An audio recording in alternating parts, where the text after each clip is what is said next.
Hello everyone, welcome to chem quiz. क्या हाल है? उम्मीद करता हूँ सब फिट होंगे, एनर्जेटिक होंगे। एक न्यू वीडियो एक न्यू कंसेप्ट में आपके सामने हाजिर हैं। इससे पिछली वीडियोस में हमने हाइब्रिडाइजेशन से रिलेटेड बातें की थी। हाइब्रिडाइजेशन को तकरीबन हमने डिटेल में पढ़ा है। हाइब्रिडाइजेशन को फर्स्ट वीडियो में हमने डिटेल में पढ़ा है, उसके बाद उसके टाइप्स पढ़े। टाइप्स को काफी डिटेल में हमने पढ़ा था, sp3, sp2, sp एंड इसके बाद sp3d2, sp3d, sp3d3 ऑर्बिटल्स को पढ़ा था, उसके एग्जांपल्स भी लिए थे एंड बॉन्ड एंगल क्या है एक्सेट्रा, ये सारी बातें हमने की थी। आज की वीडियो क्या है, समरी है सबकी एंड डिटेल में है कि हमारे पास एक मॉलिक्यूल है, उस मॉलिक्यूल के सेंट्रल एटम का हाइब्रिडाइजेशन हम किस तरह निकालेंगे। ठीक है जी, देखिए ये जो वीडियो है इसमें तकरीबन हम ट्रिक्स पढ़ेंगे। जितने भी कॉम्पिटिटिव एग्जाम है, याद रखें कॉम्पिटिटिव एग्जाम के हवाले से हाइब्रिडाइजेशन जो टॉपिक है इससे जरूर एमसीक्यू आते हैं एंड हम इस तरह कुछ ट्रिक्स निकालेंगे, ट्रिक्स देखेंगे जिससे आप लोग within a second 10 second to 20 second में आप आसानी के साथ उस जो एमसीक्यू है उसका आप आंसर निकाल सकते हैं। तो ट्रिक्स आज की वीडियो में हम पढ़ेंगे। ये वीडियो बिल्कुल भी आप लोगों ने स्किप नहीं करनी है, हमारे साथ रहिए। देखिए, अगर आप लोगों ने हाइब्रिडाइजेशन फाइंड करना है तो दो ट्रिक्स है। ठीक है, दोनों ट्रिक्स लिखते हैं। फर्स्ट ट्रिक में है Z को फॉर एग्जांपल मैंने कंसीडर किया है हाइब्रिडाइजेशन।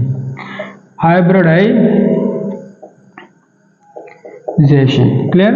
आपकी मर्जी, A ले ले, B ले ले, C ले ले, D ले ले, X ले ले, मैंने Z लिया है। Z फॉर एग्जांपल क्या है? हाइब्रिडाइजेशन। क्लियर? यहां पर हम करते हैं number of bond pairs plus number of lone pairs. Clear? एक मॉलिक्यूल है, एक कंपाउंड है, उसमें हमने number of lone pairs and हम number of bond pairs, central atom का फॉर एग्जांपल हम हाइब्रिडाइजेशन फाइंड करते हैं। ठीक है, अब एग्जांपल भी लेंगे। अगर सेंट्रल एटम का हाइब्रिडाइजेशन हम लेंगे और उसके फाइंड करना है तो इसके लिए हमने ये वाला एक ट्रिक लेना है, number of lone pair plus number of bond pair. अगर ये यहां पर साइड पे लिख ले, अगर इस Z की वैल्यू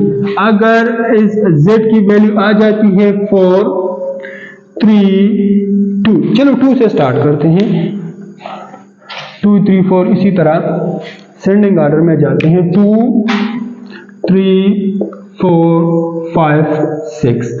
अगर 2 वैल्यू आती है तो हमारे पास होगा sp हाइब्रिडाइजेशन। अगर वैल्यू 3 आती है तो हमारे पास हाइब्रिडाइजेशन होगा sp2। अगर वैल्यू आती है 4 तो हाइब्रिडाइजेशन होगा sp3। अगर वैल्यू आती है 5 तो हाइब्रिडाइजेशन होगा sp3d, अगर 4 है तो होगा sp3d2, अगर 6 है तो sp3d2, अगर 7 है तो sp3d3 and so on. Clear? इसके सम से जो वैल्यू आती है तो ये ट्रिक अप्लाई करेंगे। कुछ ऐसे कंपाउंड है जिस पे ये वाला ट्रिक हम अप्लाई नहीं कर सकते, तो फिर इसके लिए हमने दूसरा ट्रिक निकालना है, जिसके लिए हम लिखते हैं कि Z is equal to number of electrons in valence shell. जो वैलेंस शेल में नंबर ऑफ इलेक्ट्रॉन है, टोटल नंबर ऑफ इलेक्ट्रॉन हमने नहीं लेने, याद रखना है। वैलेंस शेल में जो इलेक्ट्रॉन है हमने वो कंसिडर करने हैं। उसके बाद हमने लिखना है plus negative charge on A compound या ऑन एटम। आया जो कंपाउंड हमने लिया है, ये कोई आयन है, इस पे कोई नेगेटिव चार्ज है। अगर नेगेटिव चार्ज है तो -1 है, -2 है, -3 है, कितना नेगेटिव चार्ज है? अगर है तो हमने प्लस करना है, नहीं है तो हमने बस छोड़ना है। हमने माइनस करना है positive charge on A molecule and compound etcetera जो भी है उसके ऊपर। क्लियर? आयन है जिस तरह में, नेगेटिव चार्ज है तो हमने प्लस करना है, पॉजिटिव चार्ज है तो हमने माइनस करना है। प्लस क्या करना है? नंबर ऑफ मोनोवैलेंट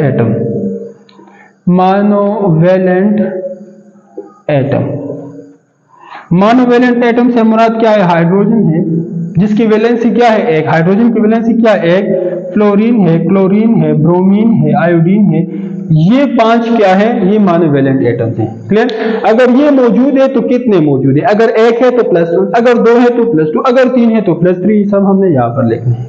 ठीक है, तो ये दो जो फार्मूलाज है ये हमने यहाँ पर अप्लाई करने हैं। चलो यहाँ पर शॉर्ट लिखते हैं, number of lone pair plus number of bond pair. Clear? ये तो हम एक फार्मूला लिखेंगे। सेकंड नंबर ट्रिक क्या है हमारे पास, Z is equal two electron in valence shell plus negative charge minus positive charge, and इसके बाद हमने प्लस करना है मोनो वैलेंट एटम से। क्लियर? ये हमने करना है। अच्छा, इसको मिटाते हैं,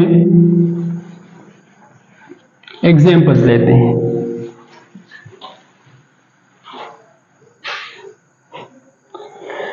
शुरू करते हैं एग्जाम्पल्स। हम कहते हैं कि CH4 मॉलिक्यूल में कार्बन का हाइब्रिडाइजेशन क्या है। क्लियर? कार्बन है, अगर इसके स्ट्रक्चर जिस तरह से हमने पहले पढ़ा, ये क्या है, ये मीथेन है। अब देखिए कार्बन के साथ लोन पेयर्स कितने हैं, कार्बन के साथ लोन पेयर्स कितने हैं, है कोई? अच्छा, यहाँ पर number of sigma bond pair लिखना है। क्लियर? याद रखना है number of sigma bond pair, 5 bond pair नहीं। यहाँ पर देखिए लोन पेयर 0 है, बॉन्ड पेयर कितने हैं, 4, तो वैल्यू क्या ही है, 4 वैल्यू से क्या मुराद है, sp3। तो मीथेन में जो कार्बन है डेट इज sp3 हाइब्रिडाइज, वो क्या है, sp3 हाइब्रिडाइज है। इससे पहले वीडियो में हमने किया था डिटेल में मीथेन क्या था, उसका हाइब्रिडाइजेशन sp3। अच्छा, इसके बाद हमने एक और एग्जांपल लिया था, अगर आपको याद हो, ईथीन, याद है, C2H4। इसका स्ट्रक्चर किस तरह था, कार्बन डबल बॉन्ड, कार्बन एक हाइड्रोजन यहाँ पर एक यहाँ पर, तो एक यहाँ पर। फॉर एग्जाम्पल ये वाला कार्बन मेन स्टार क्या है, एंड क्वेश्चन आया है कि जो स्टार वाला कार्बन है उस कार्बन का हाइब्रिडाइजेशन क्या है। तो इस वाले कार्बन को हमने सिर्फ कंसिडर करना है। इस वाले कार्बन में कितने बॉन्ड्स बनाए हैं, 4 बॉन्ड्स बने हैं। क्लियर? बॉन्ड्स कितने बने हैं, 4। लोन पेयर यहाँ पर कितने हैं, 0। बॉन्ड पेयर यहाँ पर कितने हैं, बॉन्ड पेयर 4 है, लेकिन हमने सिग्मा बॉन्ड्स पेयर लेने हैं, पाई को हमने काउंट नहीं करना। इस कार्बन ने 3 सिग्मा और 1 पाई बॉन्ड बना है, तो हम पाई बॉन्ड को काउंट नहीं करेंगे, सिर्फ सिग्मा बॉन्ड लेंगे, तो 3 सिग्मा बॉन्ड है। तो यहां से वैल्यू क्या की है, 3। एंड 3 से क्या मुराद है, sp2 हाइब्रिडाइजेशन। तो मतलब ईथीन में जो स्टार वाला कार्बन इस वक्त है, ये क्या है, sp2 हाइब्रिडाइज है। ये वाला कार्बन भी sp2 हाइब्रिडाइज है। कार्बन ने कितने बॉन्ड बनाए हैं, सिग्मा 1 2 3, लोन पेयर है ही नहीं, 3 सिग्मा बॉन्ड है, तो ये वाला कार्बन भी क्या है, sp3 हाइब्रिडाइज है। क्या है, sp3 हाइब्रिडाइज है। क्लियर? अच्छा जी, इसके बाद एक और एग्जांपल हमने लिया था, कीटाइल एसिटाइलीन। देखिए ये एग्जांपल इसलिए ले रहा हूं कि इससे पिछली वीडियो में मैंने लिए हैं, किस तरह हम डायरेक्टली कैलकुलेट करेंगे, किस तरह हमने ये वाला फार्मूला लेके हमने फाइंड करना है। एसिटाइलीन क्या है, ये एसिटाइलीन इसका स्ट्रक्चर फार्मूला है। इस वाले कार्बन ने कितने सिग्मा बॉन्ड बनाए हैं, 2। कितने बॉन्ड बने हैं, सिग्मा 2। क्लियर? लोन पेयर्स नहीं है, 2 पाई बॉन्ड है, तो हमने क्या करना है, lone pair plus bond pair. Lone pair है ही नहीं, 2 बॉन्ड पेयर है, तो टोटल वैल्यू क्या आ रही है, 2। वैल्यू 2 आ रही है, तो 2 से क्या मुराद है, sp हाइब्रिडाइजेशन। क्या है, sp हाइब्रिडाइजेशन। बहुत सारे बुक्स लिखते हैं कि जो फर्स्ट नंबर ट्रिक है हम ऑर्गेनिक कंपाउंड के लिए अप्लाई करते हैं, और ये सही भी है। ऑर्गेनिक कंपाउंड जितने भी है उस पे हम ये वाला ट्रिक आसानी के साथ अप्लाई करते हैं। ये जो सेकंड नंबर ट्रिक है ये हम अप्लाई करते हैं इनऑर्गेनिक कंपाउंड के लिए। ठीक है जी। तो इसके बाद फॉर एग्जाम्पल अगर हम ले वाटर 2O। क्लियर। H2O पे सेकंड वाला फार्मूला अप्लाई करते हैं, ठीक है। H2O में सेंट्रल एटम क्या है? ऑक्सीजन। कह रहे हैं कि ऑक्सीजन का हाइब्रिडाइजेशन क्या है, तो हम ये वाला फार्मूला लेंगे एंड पुट करेंगे, ठीक है जी। अच्छा जी, पुट करते हैं ऑक्सीजन। अच्छा, इसका हमने हाफ लेना है, यहां पर ये पॉइंट लिखे, इसका हमने क्या लेना है? हाफ लेना है। अच्छा, ऑक्सीजन अगर आप इलेक्ट्रॉनिक कन्फिगरेशन कर ले 8 है, 2 और इसके बाद 6 आते हैं, तो इसके वैलेंस शेल में कितने इलेक्ट्रॉन है? 6। ठीक है। इस पे कोई पॉजिटिव चार्ज नेगेटिव चार्ज है? नहीं है। इस पे कोई पॉजिटिव चार्ज है? नहीं। नेगेटिव चार्ज है? नहीं। लेकिन मोनोवैलेंट एटम 2 मौजूद है, ठीक है ना। याद रखिए, ये जो फर्स्ट नंबर ट्रिक है, इस फर्स्ट ये वाला सेकंड नंबर ट्रिक का हमने हाफ लेना है। मैंने पहले 1/2 नहीं लिखा था, इसके साथ ही 1/2 ऐड कर लें। इससे वैल्यू आएगी 8 divide by 2 is equal to 4। 4 से क्या मुराद है? sp3। 4 से क्या मुराद है?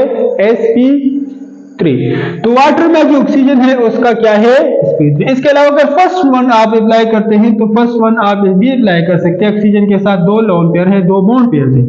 क्लियर। 2 लोन पेयर से 2 बॉन्ड पेयर, जिससे वैल्यू क्या रही है? 4। ठीक है जी। तो हमारे पास क्या है? sp3 hybridisation. ठीक है जी। अच्छा जी, इसके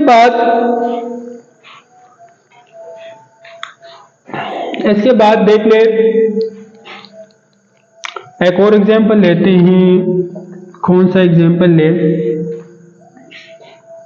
CO3 लेते हैं। CO3 carbonate. कार्बोनेट में हम लिखते हैं कि ये जो कार्बन है, कार्बन सेंट्रल एटम है और इसका हाइब्रिडाइजेशन क्या है? ठीक है। तो माइनस चार्ज है, तो ये वाला फार्मूला हम अप्लाई करेंगे।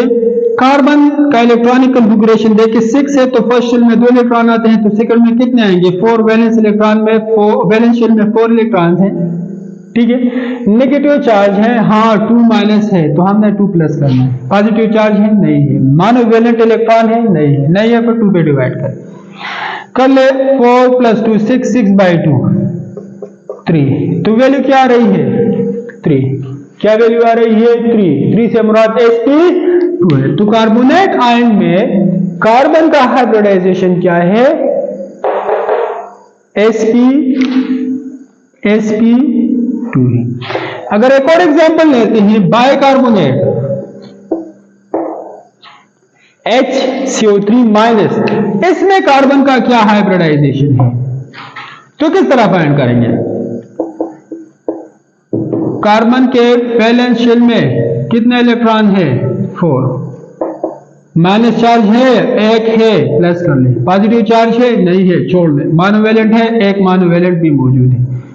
ठीक है, प्लस कर ले। 6/2 is equal to 3। Carbonate and bicarbonate दोनों में कार्बन की हाइब्रिडाइजेशन क्या है? sp2 है, याद रखना है। ठीक है जी।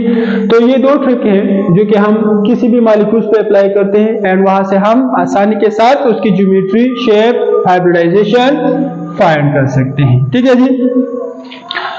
अच्छा जी, हाइब्रिडाइजेशन से हम ज्योमेट्री किस तरह फाइंड करेंगे? हाइब्रिडाइजेशन से हम बॉन्ड एंगल किस तरह फाइंड करेंगे? तो आसान है। क्लियर। ये ट्रिक भी समझते हैं। अगर आपके पास हाइब्रिडाइजेशन क्या है?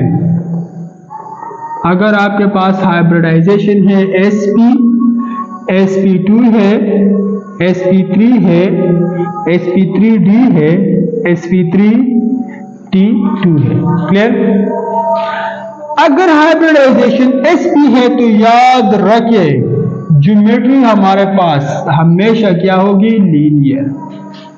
ये याद रखना है। sp geometry will be linear. sp2 है, ज्योमेट्री विल बी ऑलवेज क्या है? अगर यहां पर लिखे फॉर एग्जांपल ab2 मॉलिक्यूल है, ab3 मॉलिक्यूल है, ab4 है, ab5 है एंड ab6 मॉलिक्यूल। क्लियर। मतलब सारे बॉन्डिंग है। क्लियर। सेंट्रल एटम के ये दो बॉन्डेड पेयर्स है, मतलब दो बॉन्डेड इलेक्ट्रॉन पेयर्स है। सराउंडिंग में दो एटम्स बॉन्डेड है, यहाँ पर 3 सराउंडिंग में एटम्स बॉन्डेड है, यहाँ पर 4 है, यहाँ पर 5 है, यहाँ पर 6। लोन पेयर नहीं, ये सारे के सारे बॉन्ड पेयर है, याद रखें। लोन पेयर में रिपल्शन ज्यादा होती है, जिसकी वजह से बॉन्ड एंगल चेंज होता है। ये यहाँ पर हम सिर्फ पढ़ रहे हैं बॉन्ड पेयर के लिए, लोन पेयर के लिए नहीं। दो बॉन्ड पेयर्स है, ज्योमेट्री क्या होगी? लीनियर। अगर sp2 है तो ज्योमेट्री हमारे पास होगी ट्राइगोनल प्लेनर, ट्राइगोनल प्लेनर। अगर sp3 है तो ज्योमेट्री होगी टेट्राहेड्रल।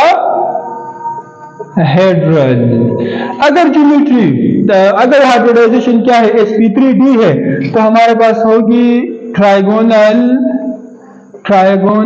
Bye pyramidal. ठीक है। अगर ज्योमेट्री हाइब्रिडाइजेशन sp3d3 है तो ज्योमेट्री होगी ऑक्टाहेड्रल। क्लियर? आते हैं बॉन्ड एंगल की तरफ। बॉन्ड एंगल, एक हाइब्रिडाइजेशन से हम कितनी चीजें फाइंड कर सकते हैं। लीनियर है, the bond angle will always be होगी 180 डिग्री, 180 डिग्री। ट्राइगोनल प्लेनर है 120 डिग्री। टेट्राहेड्रल है 109.5 डिग्री। ट्राइगोनल बाय पिरामिडल है तो हमारे पास होगी 120 डिग्री एंड एक होगी 90 डिग्री। ठीक है, इसे पिछली वीडियो में भी बताए थे। चलो दोबारा करते हैं। एंड ऑक्टाहेड्रल में हमारे पास होगी 90 डिग्री एंगल। क्लियर? ये था about tricks of hybridization. Hybridization में हम ट्रिक्स किस तरह निकालते हैं। ठीक है जी, किस तरह जो है हम आसानी के साथ ज्योमेट्री, हाइब्रिडाइजेशन, बॉन्ड एंगल कर सकते हैं। ठीक है जी। sp3d में मैंने कहा कि बॉन्ड एंगल 120 किस तरह है। sp3d देखिए, ये फॉर एग्जांपल A है सेंट्रल एटम, यहाँ पर एक B यहाँ पर है, एक B यहाँ पर है, एक B यहाँ पर, एक इस प्लेन के ऊपर है, एक इस प्लेन के बिल्कुल नीचे है। जो प्लेन में मौजूद है, याद रखें अगर कोई क्वेश्चन आ जाए, जो प्लेन में मौजूद है उसके दरमियान बॉन्ड एंगल होगा 120 डिग्री, और जो आउट ऑफ द प्लेन है उसका बॉन्ड एंगल होगा 90 डिग्री। याद रखना है। ठीक है जी। देखिए ये प्लेन है, ये प्लेन से बाहर है, तो इसके दरमियान बॉन्ड एंगल क्या होगा? 90 डिग्री होगा। और ये दोनों क्या है? प्लेन में मौजूद है, तो इसके दरमियान बॉन्ड एंगल क्या होगा? 120 डिग्री। ठीक है जी। This to the about hybridisation. Hybridisation topic हमने डिटेल में पढ़ लिया है। इससे पहले पिछले भी 2 वीडियोस डाले हैं, ये 3rd नंबर वीडियो है। इसके अलावा हाइब्रिडाइजेशन से जो भी क्वेश्चन है तो आप जरूर पूछ सकते हैं, क्योंकि हाइब्रिडाइजेशन टॉपिक इंतहाई इंपॉर्टेंट है। इसके साथ हमें इजाजत दीजिए, चैनल को जरूर लाइक शेयर करिएगा। इंशाल्लाह नेक्स्ट वीडियो मिलेंगे, तब तक के लिए इजाजत दीजिए। अल्लाह हाफिज़। Thank you very much.